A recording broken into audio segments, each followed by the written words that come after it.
segundo a Escritura. Não é segundo a tradição cristã, não é isso. Nós vamos estar entrando hoje aqui, né, no entendimento, não é, do significado do Natal na visão bíblica. E para isso vamos usar, né, textos do Velho Testamento e textos do Novo Testamento.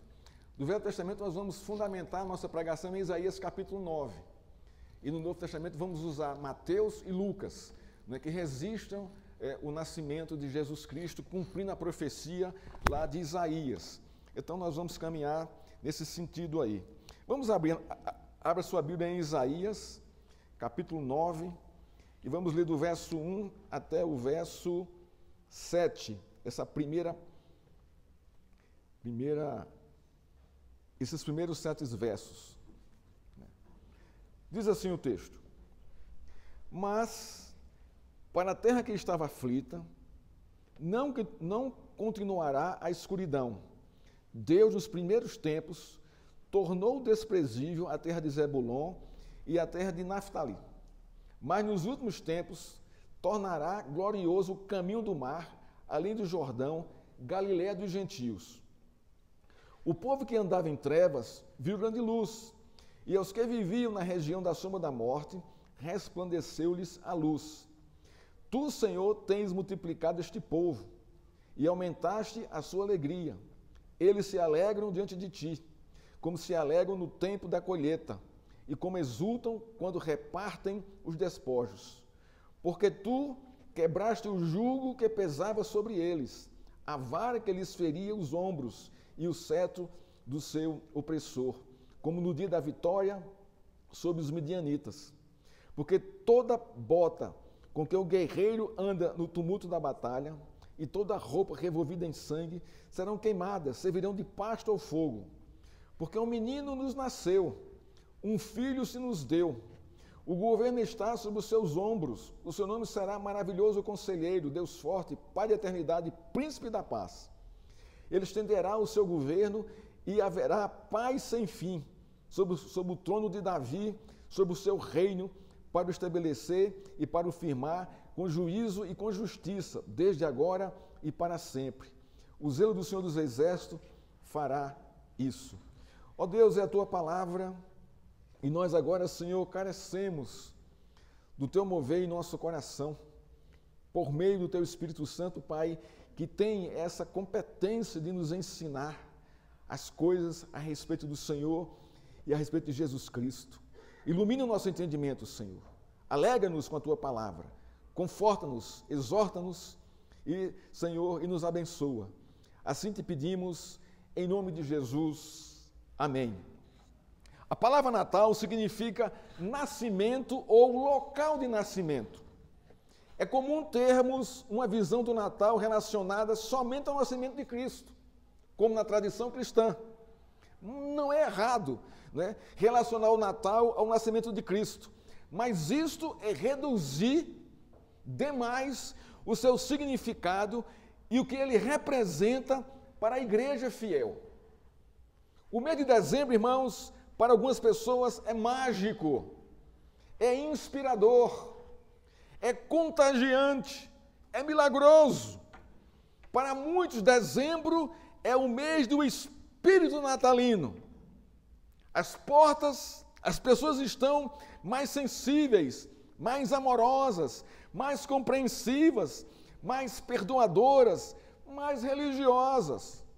É nesta época que as famílias se reúnem em torno da ceia de Natal, trocam presentes, se abraçam, dividem as alegrias, se perdoam. É nessa época que muitas pessoas compartilham suas vidas com as outras, fazem doações, visitam os asilos, os orfanatos, as igrejas. É nessa época que muitos vão à igreja e participam das suas programações. A nossa aqui, maravilhosamente, pela bênção de Deus, comemora os seus anos em dezembro. Então nós estamos nesse contexto aqui. É nessa época que as crianças vivem a expectativa de ganhar presente dos seus pais, dos seus padrinhos. É nessa época que enfeitamos nossas casas com luzes, ornamentações, árvores enfeitadas, até montamos um presépio. Há uma áurea mística criada pelo mundo ocidental em torno do Natal e muitos cristãos acreditam nela. Mas a minha pergunta é: o que a Bíblia nos mostra sobre o Natal? A igreja protestante deve comemorar o Natal? Creio que estes são alguns questionamentos de uma minoria de cristãos, irmãos. Talvez até aqui, essa tensão da igreja. Comemora ou não comemora? Bota árvore ou não bota árvore? Bota luz ou não bota? Faz presépio ou não? Isso tem a ver, isso é normal, isso, biblicamente isso tem fundamentação. Trataremos de responder essas perguntas da melhor forma possível, pois entendemos que elas trarão o entendimento bíblico sobre o significado do Natal. Vamos respondê-las, irmãos, expondo os textos de Isaías, que nós acabamos de ler, em paralelo com Mateus e Lucas. Por que Mateus e Lucas? Porque eles cumprem a profecia de Isaías 9, que nós acabamos de ler aqui. É o cumprimento dessas profecias, está em Mateus e Lucas. Há em nosso contexto hoje quem defenda que a igreja reformada não deveria comemorar o Natal. Muitos pensam assim.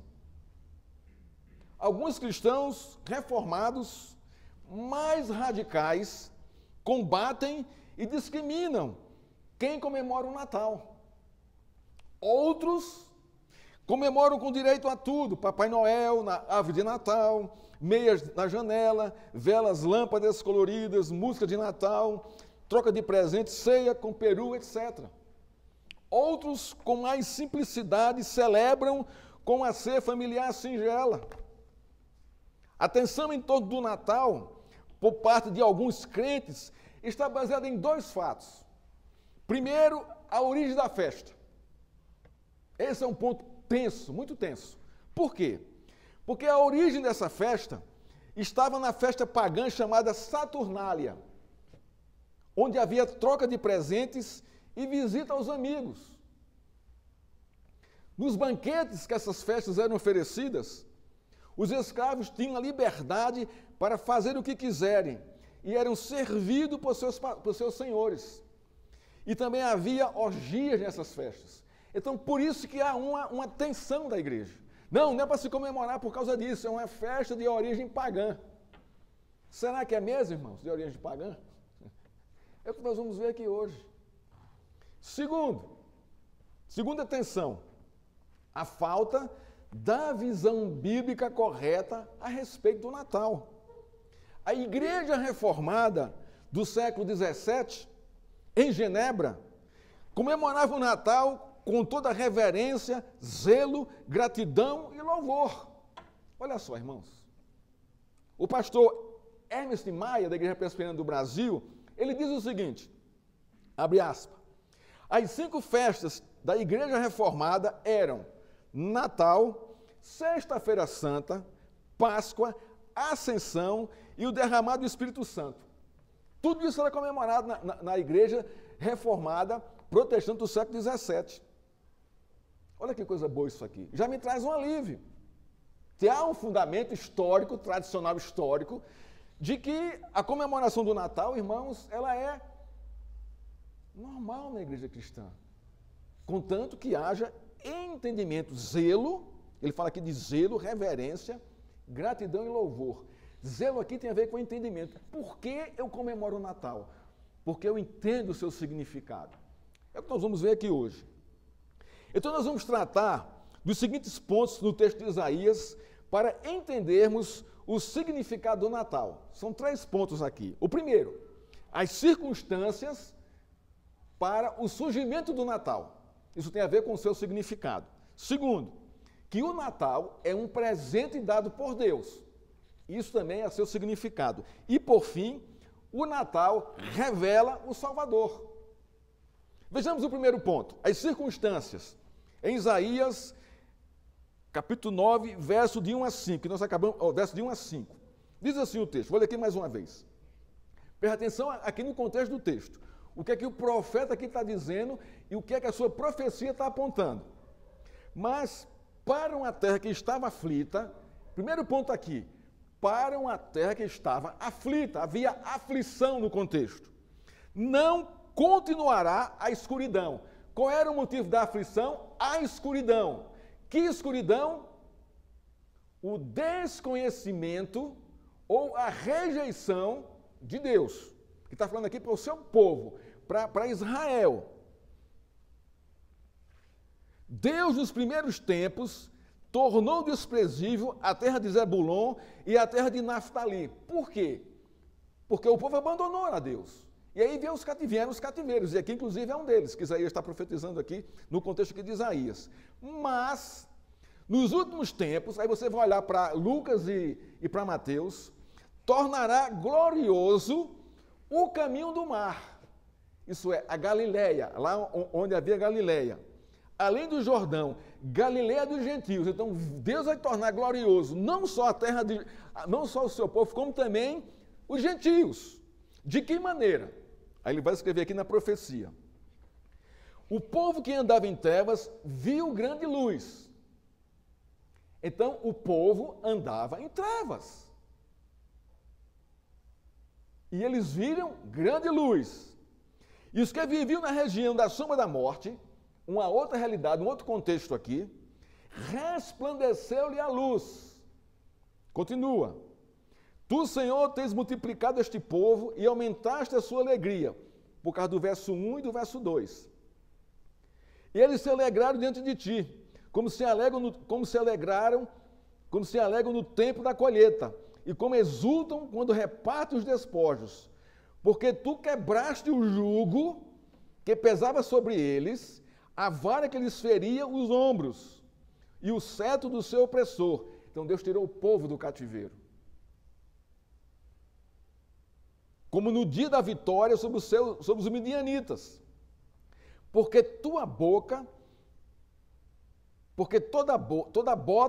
com que o guerreiro anda no tumulto da batalha, toda roupa revolvida em sangue, serão queimadas. Deus vai limpar tudo isso. Servirão de pasto ao fogo. Tudo isso será purificado pelo fogo. Então, irmãos, as circunstâncias do Natal. O contexto histórico de Isaías 9 nos revelam as circunstâncias que a nação de Israel estava vivendo. Isso aqui é o primeiro ponto aqui. Israel era uma nação rebelde. Essa nação deixou de buscar a Deus de maneira voluntária e livre e passou a depositar sua fé unicamente no símbolo das alianças. O templo e a própria aliança de Deus. Israel abusou em demasia dos privilégios trazidos pela aliança e passou a confiar unicamente na sua genealogia e no templo, esquecendo do verdadeiro significado da aliança. Assim sendo, tornou-se uma nação puramente religiosa. Deus havia dito no capítulo 8 de Isaías que o rei da Síria invadiria Samaria com rapidez e pressa e levaria todos os despojos. Isso aconteceu, foi cumprido. O fato que gerou este juízo foi a aliança de Israel com a Síria para protegê-la dessas nações, ou desta nação, desprezando a aliança com Deus. Então Deus trouxe a Assíria contra eles. O capítulo 9 nos revela a realidade do cativeiro e a promessa de restauração do povo de Deus nos últimos dias.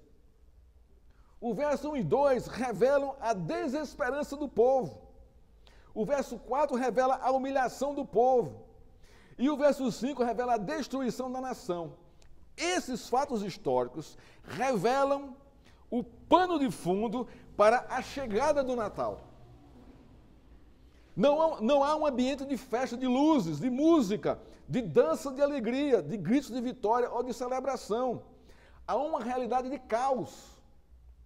Há desespero, angústia, desesperança, desânimo, depressão, confusão, perplexidade, pavor. Como é que Deus faz isso conosco? Como é que Deus nos entrega na mão do rei da Síria? Há uma fragilidade da alma, uma impotência física para reagir a esse contexto, a essa realidade que está chegando. O povo está completamente arrasado, humilhado, desfigurado. É nesta realidade que Deus promete o Natal. É nesta realidade que Deus promete que seu filho nasceria de uma virgem.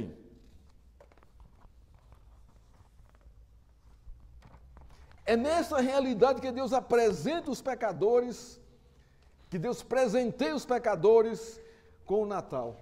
Olha, irmãos, que coisa linda isso aqui, irmãos. Que coisa tremenda.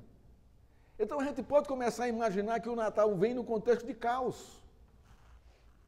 Vem no contexto de desespero humano, de desesperança, de falta de luz, de escuridão, de trevas. Porque assim caminha a humanidade, irmãos, até hoje. Até hoje.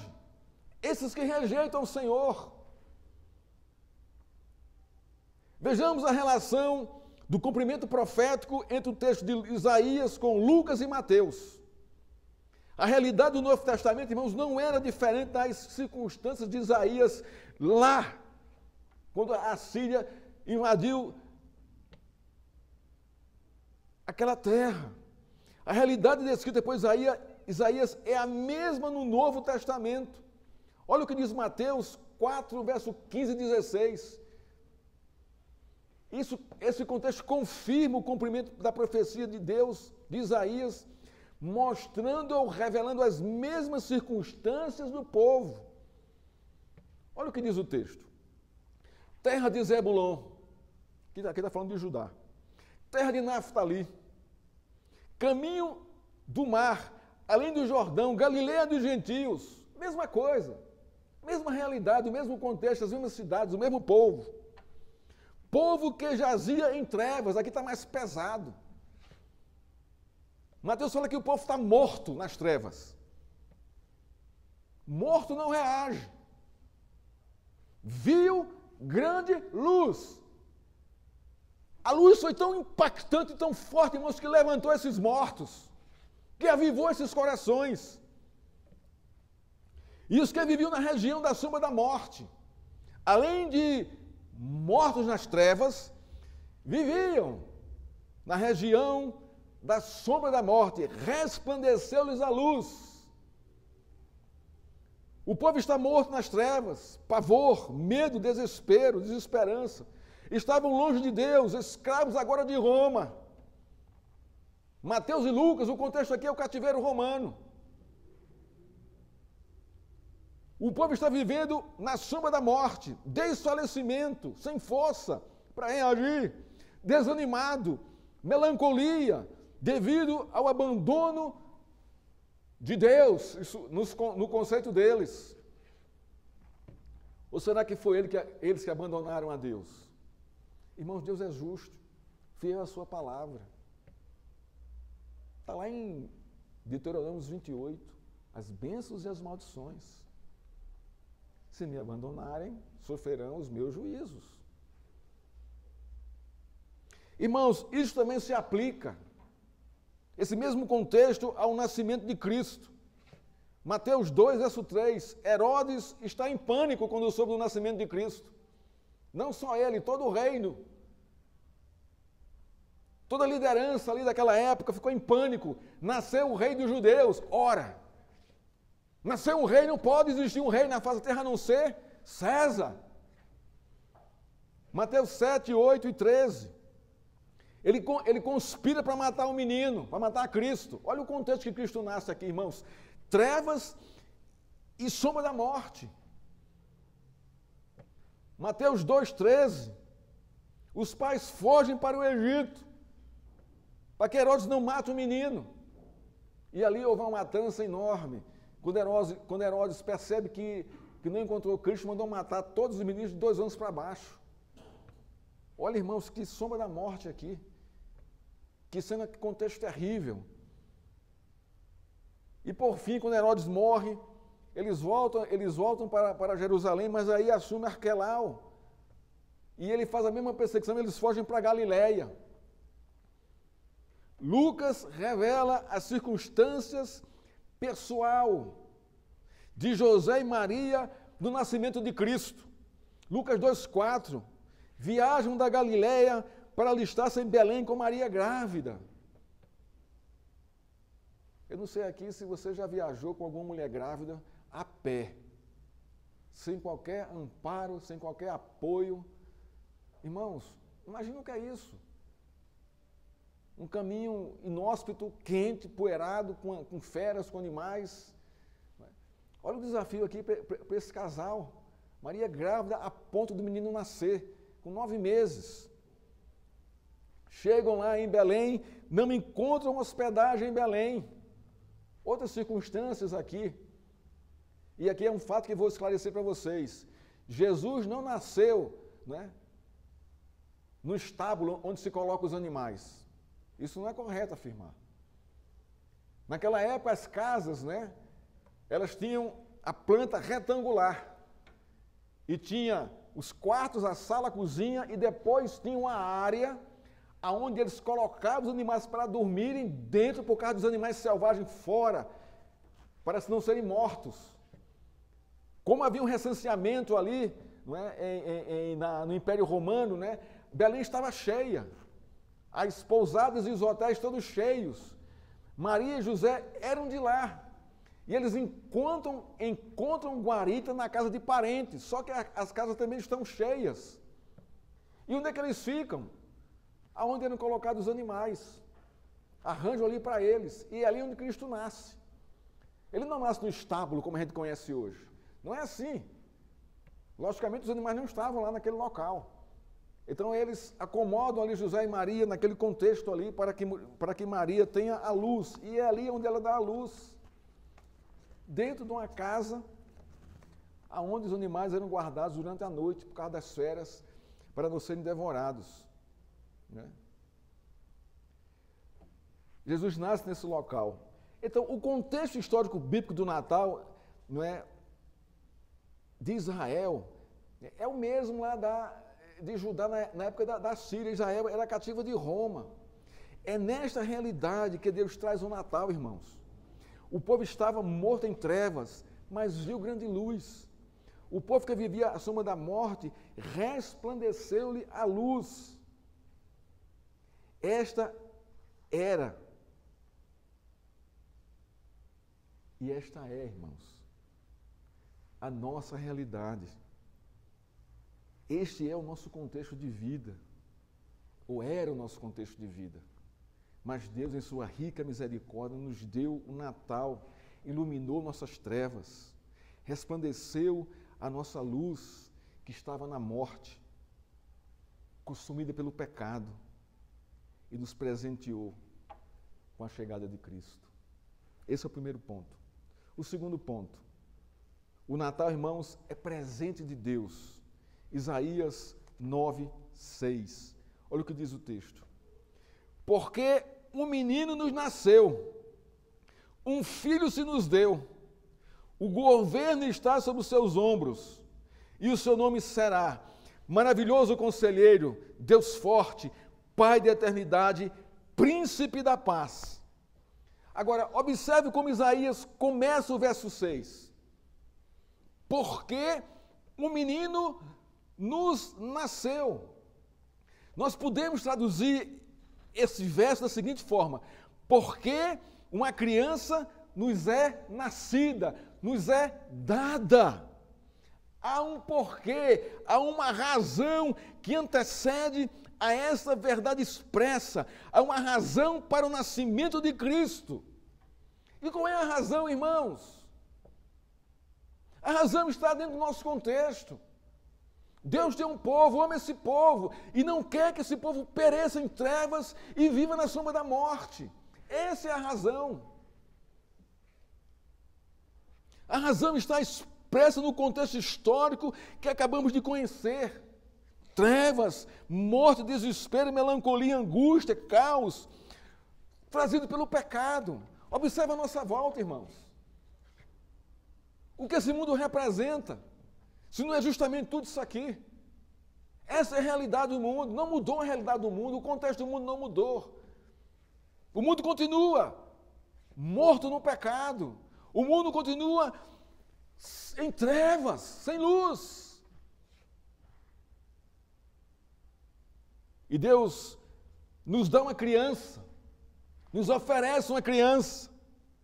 A criança nasce nesse contexto. O poder desta verdade está em Deus agir, fazendo a seu filho nascer no mundo caído pelo pecado. Jesus veio, irmãos, para habitar nesse contexto. Não havia nada de bonito, não há nada de bonito, atraente, cheiroso na história da humanidade para comover o coração de Deus, para Ele presentear o homem com o seu melhor presente, seu Filho Jesus Cristo. Deus simplesmente faz nascer seu Filho para um mundo caído em pecado, como esperança, como renovo, como redenção, como restauração. Jesus nasce para um povo aflito em trevas. Jesus nasce para nós pecadores. Jesus nasce pela vontade de Deus e não por causa da nossa bondade humana, porque não há nenhuma. Deus dá, Deus envia, Deus faz nascer em nosso meio, nesse mundo caótico, seu único filho. Deus traz o Natal para uma humanidade em angústia e em trevas. Deus nos envia sua salvação em Cristo. Jesus é o Natal de Deus para os homens caídos numa terra em trevas. Esse é o significado do Natal, irmãos. Por isso que todo crente deve comemorar, deve celebrar, com esse entendimento, com essa razão. Isaías vai mais além, aqui em seu texto. Essa criança é um menino. E ele é dado, ele é oferecido ao próprio Deus como resgate do mundo caído. Deus dá o seu filho para que o seu filho se ofereça a ele em favor desse mundo caído. Você já imaginou o que é isso na lógica? Quem é que tem coragem, irmãos, de oferecer seu filho para salvar o mundo caído, para que ele morra pelo mundo caído? Ninguém tem coragem de fazer isso, irmãos. E ninguém tem um filho tão puro, tão santo para fazer isso. Nós não temos essa capacidade de fazer isso. Mas Deus fez, irmãos. O verbo dar tem vários significados no hebraico. Pagar, comprar, compensar, entregar nas mãos do inimigo, dar o coração a alguém, etc. Quando o texto diz que um filho se nos deu, quer dizer que Deus deu seu próprio filho para ser sacrificado a favor da sua santa justiça para salvar seu povo da condenação eterna provocada pelo pecado. Ele foi entregue para satisfazer a ira do Pai contra o pecado, favorecendo o povo de Deus. Isso é o Natal, irmãos. Isso é o significado do Natal. Jesus nasce, irmãos, para ser sacrificado pelo pecado do povo de Deus. Ele é o Salvador de uma humanidade caída e desfalecida e esfacelada pelo pecado. Natal é o presente de Deus em meio ao caos da humanidade. Irmãos, não tem fato na história mais impactante que esse. O dia em que Jesus pisou essa terra. Nem as maiores invenções do mundo, nem a mais fina e alta tecnologia, nem a maior ação de bondade e misericórdia. Não há prêmio Nobel que possa honrar a Cristo ou honrar a Deus por enviar seu filho para pisar essa terra. Houve um fato na história da humanidade, isso eu ouvi de um pastor, agora eu esqueço o nome, mas eu me lembro do fato que ele contou. Ele dizia o seguinte: quando o homem pisou a Lua em 1969, os americanos chegaram à Lua, né? E no discurso do presidente, o presidente empolgado com isso, aí o presidente disse assim: hoje aconteceu o maior fato da história da humanidade. E Billy Graham era conselheiro desse presidente, estava no local e presenciou o seu discurso. Ele se levantou a mão, né, para o presidente e disse: o senhor pode me deixar fazer uma correção? O presidente, muito amigavelmente, disse: pois não. Ele foi ao microfone e disse: hoje não foi o maior. Esse não é o maior fato da história da humanidade. Porque o maior fato da história da humanidade foi quando Cristo pisou essa terra. E corrigiu na hora o presidente ali. E essa é verdade, irmãos. Está correto ele. E graças a Deus por isso, irmãos. Cristo ter pisado essa terra, ter sido feito homem para trazer para nós a salvação e cumprir toda a lei perfeita diante de Deus e dizer: Pai, eu cumpri, agora eu vou morrer em favor do Senhor, para que o Senhor justifique e salve o teu povo. Agora, irmãos, olhe para o seu coração. Há angústias, há melancolia, tristeza, ira, rancor, desejo de vingança, desejo de morrer, desejo de matar, inveja, mentiras, falsidade, etc, etc. Isso é aflição, isso são trevas, isso é a vara do pecado que açoita, que escraviza, destrói a nossa vida. Isso é o poder que o pecado faz em nossa vida. Isso é o caos que ele traz para nós. Uma criança nos nasceu, um filho foi dado por nós. Ele é o Salvador, que é dado para morrer por seu pecado, para que você seja livre do poder do pecado, da condenação eterna e tenha paz com Deus. Significado do Natal, irmãos. Terceiro ponto aqui, irmãos, Isaías 9:6. O Natal revela o caráter do Salvador. Isaías dá um passo mais além e nos revela quem é esta criança, quem nos nasceu e quem é esse filho que nos foi dado. Ele revela essa criança por meio do seu nome. Ele é maravilhoso conselheiro, Deus forte, Pai da eternidade, príncipe da paz. Maravilhoso. Observe aqui a sequência aqui do verso 6. Maravilhoso conselheiro. O que significa isso? Ele é extraordinário em trazer a maravilhosa salvação da morte eterna por meio do seu sacrifício na cruz. Conselheiro, ele traz o conselho de Deus para o pecador. Arrependa-se e creia em mim. Está lá nos evangelhos. Ele é o Deus forte. O que isso significa, irmãos? Ele suporta o castigo da ira de Deus sobre ele em favor do povo de Deus, para que esse povo tenha paz com o Senhor. Por isso que é chamado de Deus forte. Ele suportou o peso da cruz e muito mais que isso, o peso do meu e do seu pecado, para nos dar a salvação e a justificação diante de Deus. Paulo fala sobre isso em Romanos 5. Que diz Romanos 5, irmãos? Olha que texto lindo aqui.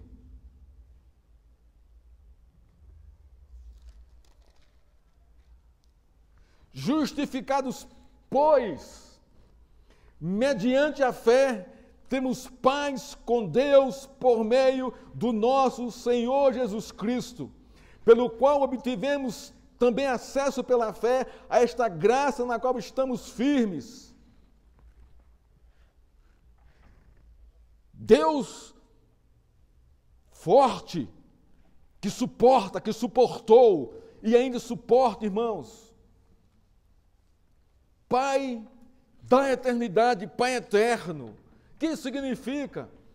É Ele que cuida, educa, protege, sustenta, ampara, disciplina, corrige, ama porque ama aqueles que Deus lhe deu em suas mãos. Ele nos pastoreia como Pai. Pai eterno, sempre por toda a eternidade. Ou você acha que o pastoreio de Cristo se limitou apenas quando Ele estava aqui presente ao vivo, aqui na terra? Não, irmãos. O seu pastoreio é eterno. Nós vamos para a eternidade sendo pastoreados por Cristo. Isso é gracioso demais, irmãos. Isso é muita bênção para mim e para você. Você sabe o que é a sua natureza. Isso foi nos dado. Príncipe da paz. Ele é o homem de confiança de Deus, que vai trazer a paz de Deus aos corações dos pecadores, pagando um preço, o preço que Deus exige. É o príncipe da paz que justifica os pecadores diante de Deus de uma vez para sempre. Ele é o nosso príncipe da paz. A paz nesse contexto aqui, irmãos, não é ausência de guerra e de problemas, mas é a justificação do pecador diante de Deus por meio do sacrifício de Cristo, trazendo paz, a paz de Deus ao seu coração, tirando toda angústia, desespero. Lucas, agora vamos para Lucas aqui, no capítulo 2, versos 10 a 11, nos apresenta aquele profetizado por Isaías. Diz assim aos pastores do campo: não tem mais, eis que vos trago boa nova de grande alegria, que o será para todo o povo. É que hoje vos nasceu, na cidade de Davi, em Belém, o Salvador, quem é Cristo, o Senhor. Em meio ao cativeiro romano, em meio à escravidão a uma nação pagã, em meio a uma situação de desesperança, em meio a uma realidade densa, pesada, insuportável por causa do pecado, em meio a uma religiosidade enfadonha e sem qualquer esperança, em meio a uma geração adúltera, depravada, perdida em delitos e pecados, em meio à dureza do coração, da dor, da miséria existencial, em meio à calamidade, à condenação eterna, nasce o Salvador Jesus, resplandecendo como a luz do mundo, trazendo esperança da salvação, da vida eterna, da justificação do pecador com Deus. O significado do Natal, irmãos, é Cristo e a sua perfeita obra da redenção.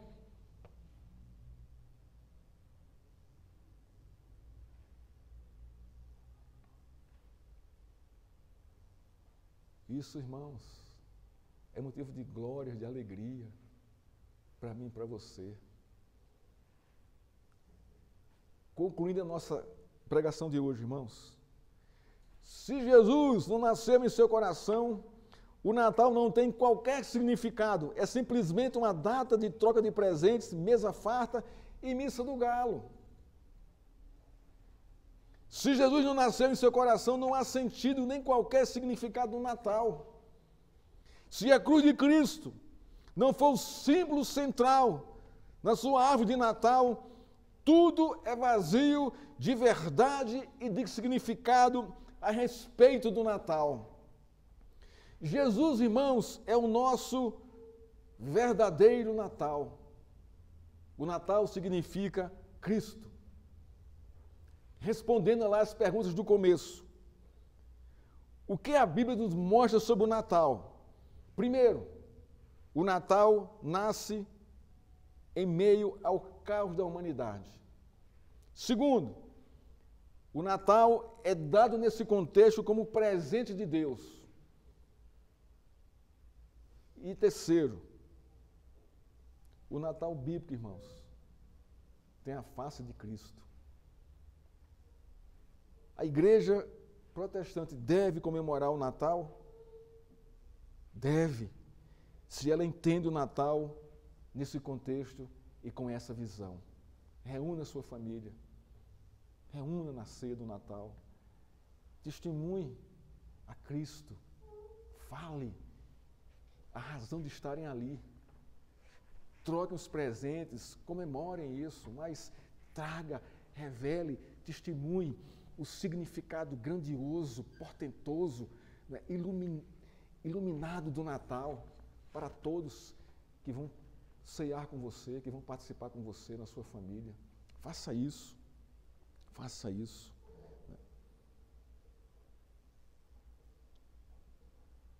Para todos os irmãos, Feliz Natal. Bem-aventurado os que nascem em Cristo e comemoram a sua chegada, o seu nascimento e a sua redenção. Que Deus, irmão, nos abençoe e nos alegre nesse mês de dezembro. Que nós possamos, irmãos, celebrar todos os dias, graciosamente, a pessoa de Cristo. A pessoa de Cristo. Que Deus nos abençoe. Vamos ficar de pé? Ó Deus,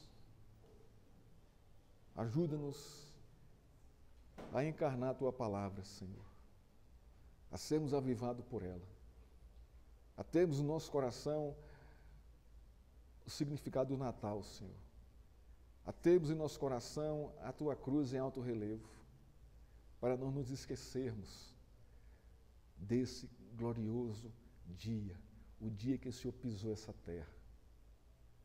Ó Deus, obrigado por Cristo, Senhor, pelo seu sacrifício, pela sua ressurreição, pela sua ascensão, pela sua exaltação aí no céu e agora pelo seu retorno, Senhor.